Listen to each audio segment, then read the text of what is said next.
I think I'd say my biggest advice for men, and especially regarding like mental health or how you're feeling, is communication is key. And I think my wife would probably laugh at me as I say this because it's something that we've talked about a ton. Is just if you're feeling any type of way, or if something's bothering you, something's on your mind, you've got to talk about it. And you've got to get it out, or else things like that they kind of, you bottle them up, and then eventually a bad day is probably going to happen. So I would just say, like, if something's happening or something's going on, it's going to feel a lot better to talk about it with someone, your significant other or friend or something like that, rather than just keeping it inside and getting it all out. So I would just say, stay positive, fellas. You got this.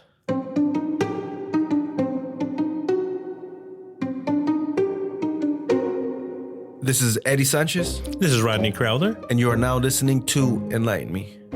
Ronnie, so you might have noticed that we started off this episode with a little bit of advice from one of our co-workers. Yeah, and it was good advice. The reason that I had asked him to come in was because I wanted to get a little bit of wisdom, I guess.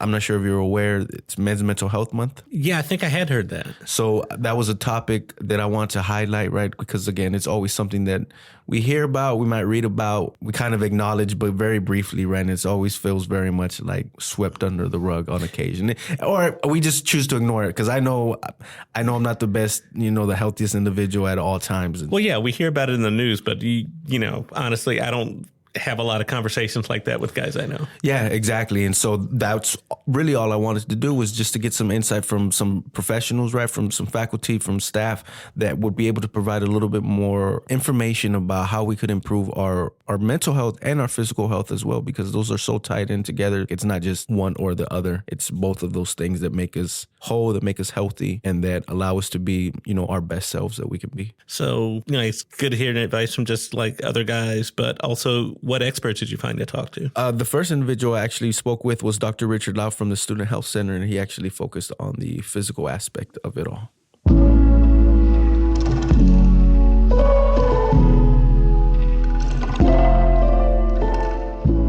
My name is Dr. Richard Lau. I'm a family practice doctor. Been practicing in the San Marcos area for 25 years. Next year will be 25 years.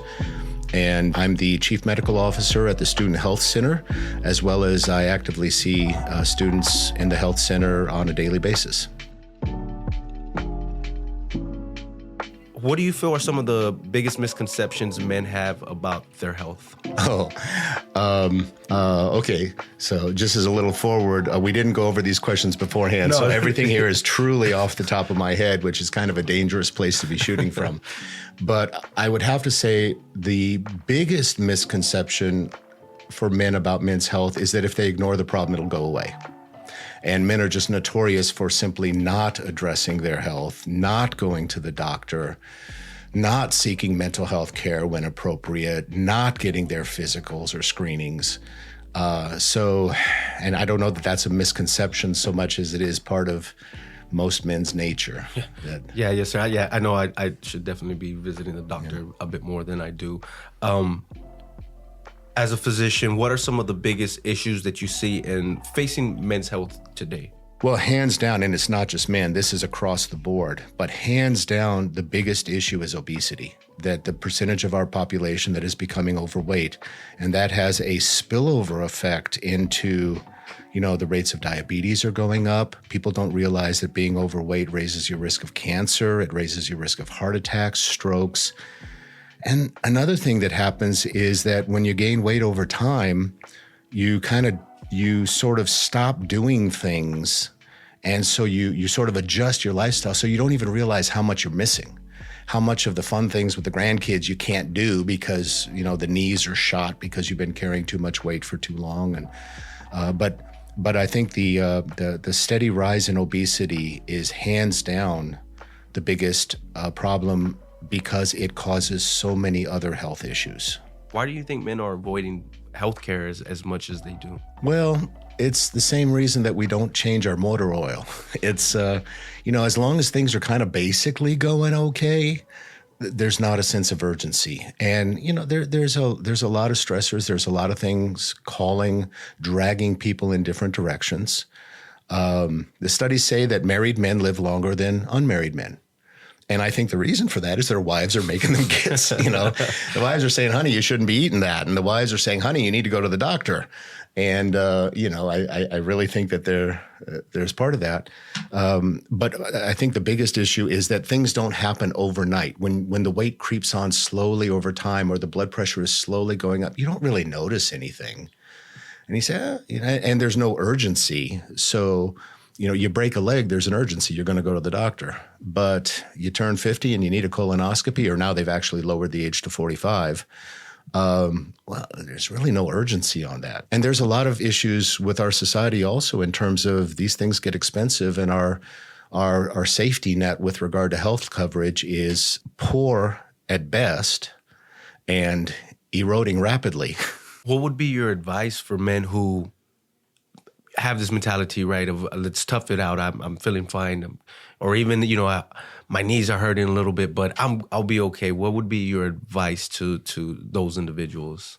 Well, the first thing we have to recognize, and, speaking as men, is that, one of the things that makes us valuable to society is the fact that men are tough, and men do things. Men do a lot of the jobs that, nobody else wants to do, without, dangerous jobs like being a lineman, or, with the power company, or cell towers, or agriculture, which is statistically one of the most dangerous occupations you can have, are almost exclusively men.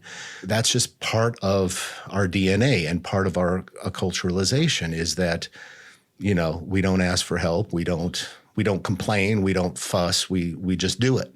And that really works for us for most of our life, up until it doesn't. We have to recognize that part of men's mentality is actually not necessarily entirely a bad thing. It's what makes men so valuable to society and some of the things we admire, but it does backfire when it comes to preventative health.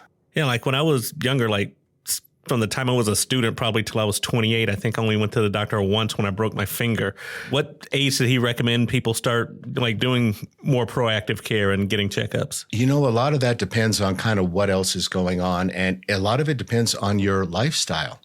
So a 20-year-old man who's not overweight and is exercising regularly and feeling fine, does he really need a physical? In all honesty, probably not. And there's a lot of debate out there as to whether an annual physical is actually helpful or not.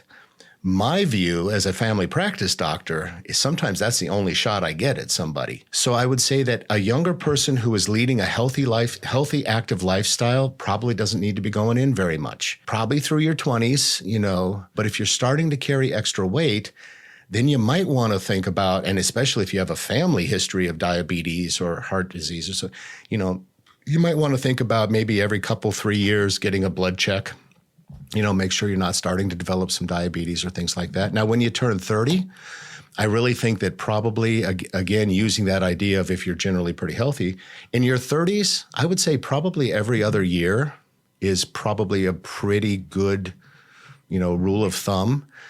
When you turn 40, annual physicals are a good idea. And 40 is also the age, I'll broach another subject here, which is I'm a big believer that we should be replacing hormones, both for men and women, far, far more aggressively than we do. And the studies say that really most men going into their 40s should be starting to look at possibly testosterone replacement or supplementation if they're not being checked and so on. So I really think that when you're in your 40s, you should be getting an annual physical. And earlier than that depends largely on how healthy a lifestyle you live. You had mentioned, going in for your, potential check-ins, in your 30s and your 40s. If there are some essential health screenings, some essential tests that you could recommend for 20-year-old, a 30-year-old, a 40-year-old, what would those be? Well, sexual health is a big one in the 20s. So if you're not being careful, making sure you're getting screened for STIs is an important thing. Checking your eyes periodically to see if you're maybe starting to need glasses or stuff like that. If you're fair-skinned in particular, watching the skin. I really do believe that having a relationship established with a physician that you can go to if you need to and that kind of has your records in there and has a timeline over time is actually a very valuable thing. And unfortunately, it's something that we're kind of losing in America today, and in this era now of, Amazon's jumping into the healthcare business, for crying out loud. But if I could leave the listeners with one crucial thought, it's that you actually have more control over some of this than you think. Doing the right things, picking what you eat, getting enough sleep, exercising regularly and prioritizing that, limiting substances. Those things are huge. And the earlier you start those habits, the more of an effect they have over your life, like compounded interest. What would be some small habits that you could recommend for people to take, small steps essentially, right? Let's say I'm 40 years old and I've never really worked out a day in my life, and, my diet is okay. What would you recommend small steps to take? First thing to realize is that when I'm talking about exercise here, I'm not talking about spending an hour and a half in the gym 5 days a week. In all honesty, in my mind, if you're spending 5 hours in the gym a week, you need to seriously take a look at how efficient you're being and go do something else productive with that time. Doing some strength training. Walking fast a fast walk is actually pretty good exercise. Walking around with a backpack, rucking, carrying extra weight is really good exercise. Strength training doesn't have to involve a gym. There's a lot you can do with body weights, doing some pull-ups and some push-ups at home. Think about this going to the gym. If you spend 20 minutes getting to the gym and another 5 minutes changing out, that's 25 minutes. You do that twice, that's 50 minutes. If you had just worked out at home or worked out, in your apartment gym, you'd already be done. So finding a way to get that in. Another major habit is sleep. And I will tell you, the older I get, the more I appreciate sleep. But young people do tend to be more sleep deprived, maybe staying up too late on social media. The data on how important sleep is for everything from memory to focus to mood is just incredible, and muscle recovery and so on. So prioritizing sleep a little more, I think, is a pretty good place to start. And then the 3 things: sleep, watching your diet, and exercising regularly. If you do those 3 things, that is a huge part of the battle of what you can actually control. Oh, yeah. Good habits, good advice. Yeah, I definitely didn't appreciate sleep as much as I should have in my 20s. And I'm a little bit older now, and I really actually do struggle a little bit with diet and regular exercise. But, something I'm trying to do more of. Yeah, and it's not just those 3 aspects as well. It's the stress management, right? Because stress has such a profound effect on our bodies that it's important to be able to take actions or to behave in a manner in which we kind of minimize those stressors on ourselves. And so that was another component that I spoke with Dr. Lau about, right? Because I wanted to get a better understanding of how I could improve myself and just not stress out so much, because it wrecks the body. It really does. Yeah, I think across the board, everybody needs some better stress coping. Yeah, especially nowadays.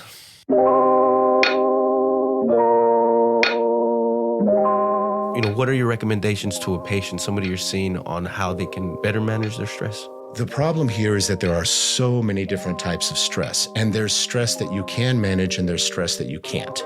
In other words, things you have control over and things you don't have control over, right? So with regard to managing stress, again, back to some of those basic things. If you're not getting enough sleep, you're not going to handle stress well. Physical exercise is one of the best ways to burn off that. A part of stress is your body dumping adrenaline in a fight or flight thing, except you're not being chased by a lion across the plains of Africa, so there's nowhere for this energy to go. You want to stand up and fight with your boss, but you can't. So burning off some of that energy with physical activity, again, really does help manage stress.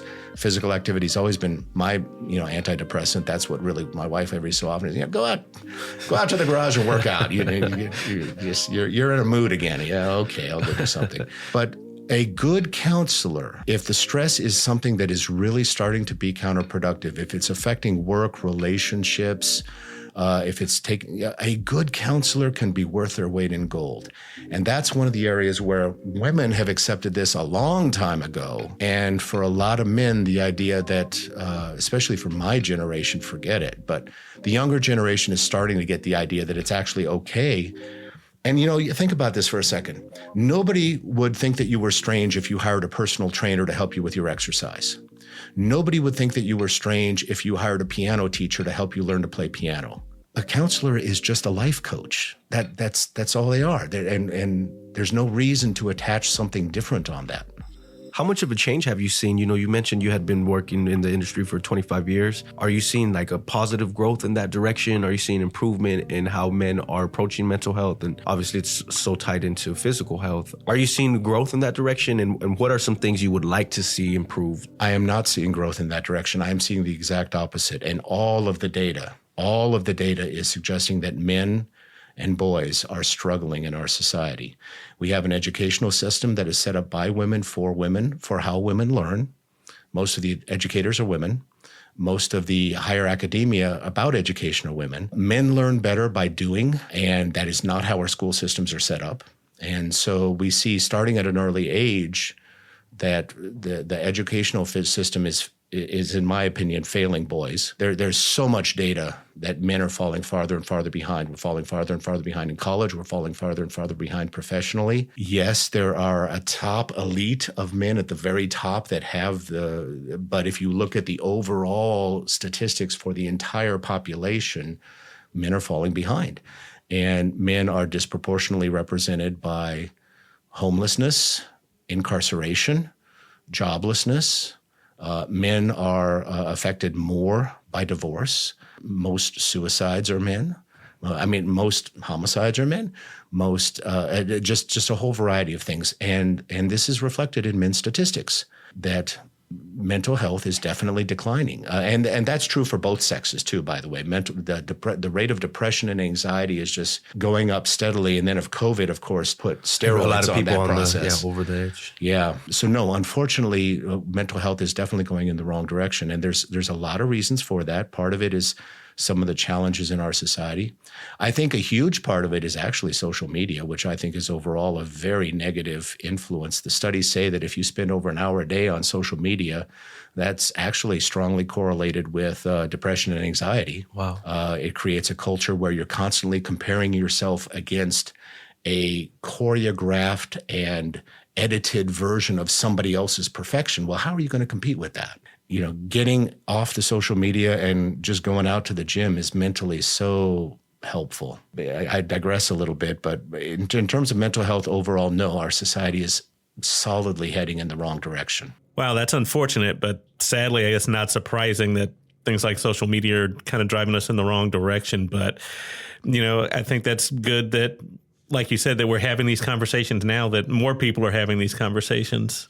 Yeah, definitely. And that was kind of one of the reasons why I wanted to speak about this stuff, just because it's something that we hear about frequently and something we see online.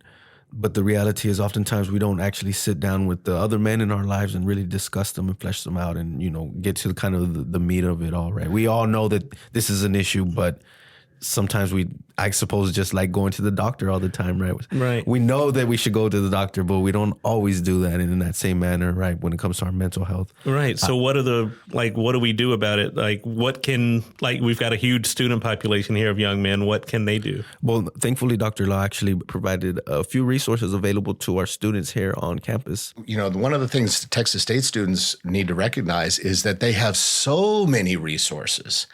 And in fact, we have more resources than the students are utilizing. Timely Care is a wonderful online, free to Texas State students for up to 9 visits per academic year for counseling. They don't need a referral.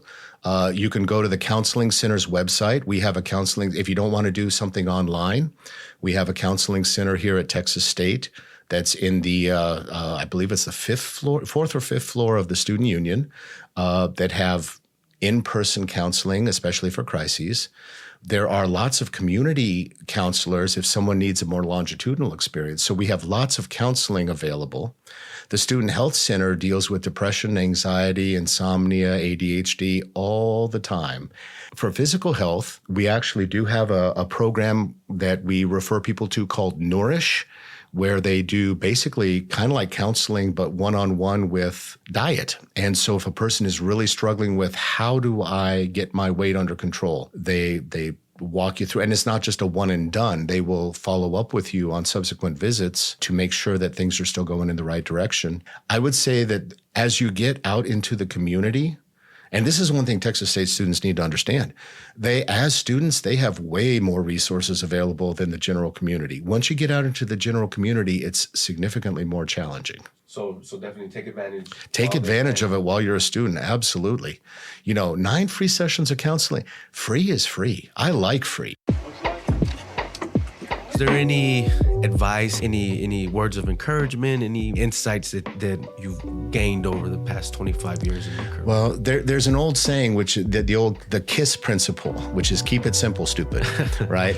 And so much of health is really the little habits that you do on a day-to-day basis that add up over time. And those are absolutely critical. And the little things matter. And doing them, and that's the beauty of this, is you don't have to make major changes all at once to start the needle moving. You just have to do those little things, getting enough sleep, eating right, basically get the sugar out of your diet, make sure you're getting adequate protein, exercising regularly. With regard to mental health, social connections. And when I say social connections, I do not mean social media. I mean the opposite of social media. Actually go in a room with a person and turn your cell phone off. Those sort of things over time make a huge, huge difference. And if you do the little things right on a consistent basis, the big things fall into place. We'll be right back after this.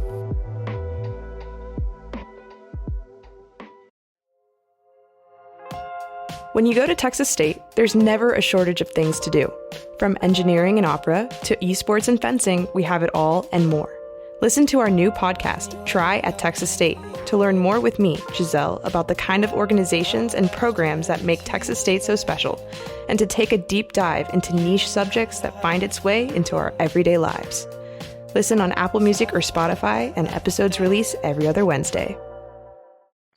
I would say just make sure you have a good support system. Even if you aren't seeing a therapist at the time to help out with what's going on in your life, either have a good group of friends, or if you don't like talking about it with a lot of people, make sure you at least have one person in your life, whether it's like a good friend or your spouse, or a parent, somebody you could talk to and that they can check in on you whenever you need help.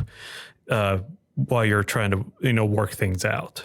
It's important to make the most of every situation. Go in confidently and be bold and don't get intimidated by others. Don't let naysayers get you down. Just continue to stay positive and make the most of the situation for yourself. Hey, fellas, it's okay to ask for help when you need it. Stay positive.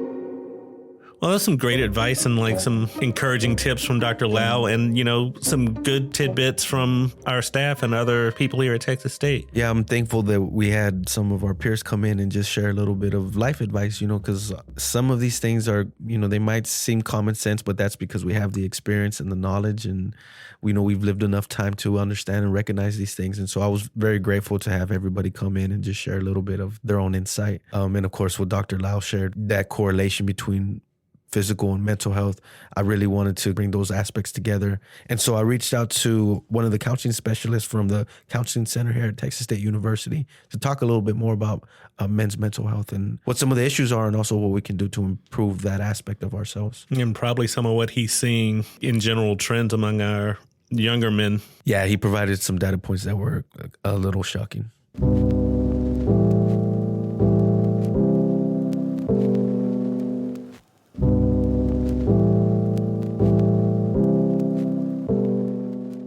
My name is Gilbert Lopez.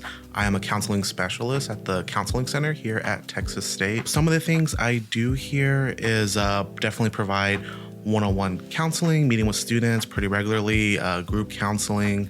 What do you see as some of the most common health challenges facing men today? One of the first barriers and contributors is just the stigma around it. And I guess just to put it into perspective, I have some data regarding some numbers on how that looks, especially for men. And so according to the Anxiety and Depression Association of America, nearly 1 in 10 men experience depression or anxiety, but less will only receive treatment or seek help. Men are also more than 4 times as likely compared to women to pass by suicide as well. And so epidemic, is definitely something that is current and is a major barrier for individuals. Also, in addition to that, over 6 million men will suffer from depression each year.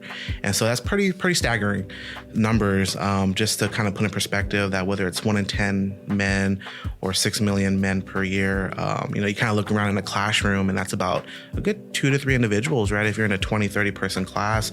But all of it kind of goes back to just that stigma and some of those societal norms of, being masculine, right? We've heard that term toxic masculinity as well. But just the expectation for men to be stoic, be strong, hide their emotions. And we could see how that reduces help-seeking, behaviors, which eventually results into individuals, feeling maybe ashamed or weak if they seek help, or even, feeling lonely at the end of the day. Because you're working in a university environment, do you see a generational shift of sorts, with the younger individuals that you work with, compared to, I'm 40 years old, compared to maybe that age group or, those in between us? Yeah, no, definitely. There's definitely a generational difference. You see it through the decades. I've come from other healthcare environments, working with individuals who are a bit more in their middle of life or end of life phases. And just the topic of being open with certain mental health challenges and barriers affect each generation differently. And so I think I would highlight definitely like social media, right? With this generation has definitely broadened the conversation and has brought mental health to the forefront of, okay, let's talk about this and let's reduce some of these walls. One thing I'm curious as a Latino as well is how does, race, age, culture, how do those aspects affect how men experience mental health issues? Yeah, well, when you kind of look at it, our culture, our upbringing, how we view ourselves in this world has a big implication on how we take care of ourselves. There's definitely some cultures that are still maybe not viewing mental health as a real thing, right? And even though it's not talked about, as a clinician, I still